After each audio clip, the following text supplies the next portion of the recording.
I found out my wife was cheating through her Apple Watch. I was making my daughter's lunch when her Apple Watch lit up on the kitchen counter. I didn't mean to look, but I saw it. I missed last night already. My hands went cold. Then another message popped up. He can't find out.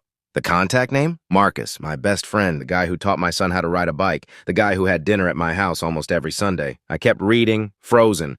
For the next 3 weeks, I acted normal. Smiling at breakfast, kissing her goodbye, laughing with Marcus like nothing was wrong, while my entire life was collapsing inside my chest. Then my daughter asked me something that changed everything.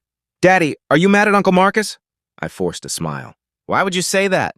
She looked confused. "Because Mommy said you'll be sad when she leaves with him." That was the moment I stopped breathing. They weren't just cheating, they were planning a whole life together. The next Saturday, I invited everyone over for a cookout. Both families, my parents, her parents, Marcus. Everything looked normal until I stood up. "I want to show everyone something." I connected my phone and played the messages out loud. Silence. My wife turned pale instantly. Marcus dropped his fork. But then came the first twist. Marcus's wife started laughing, not crying, laughing. She looked at my wife and said, "You really thought he was choosing you?" The whole table froze. Turns out, Marcus had been lying to both of us. He told my wife he was basically separated, but at the same time, he was begging his own wife not to leave him.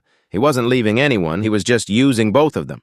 My wife's face completely broke in that moment, because she realized she didn't just destroy our family, she destroyed it for a man who never planned to choose her. But I wasn't done processing it yet.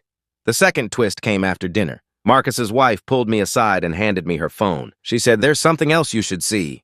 Messages. Between Marcus and someone else, not just my wife, not just his wife. There were multiple women, different names, same lies. My stomach dropped. He hadn't just betrayed me. He had been living a double life for years. Everything fell quiet after that. No screaming, no fighting, just the sound of a family realizing it was never what they thought it was. My wife tried to fix it for weeks after. Apologies, tears, promises, but some things don't go back together. Last month, I moved into a new place with my kids. It's smaller, quieter, peaceful. And one night, my daughter hugged me and said, "Daddy, you smile more now." She was right, because sometimes losing the life you thought you had is what finally lets you breathe again.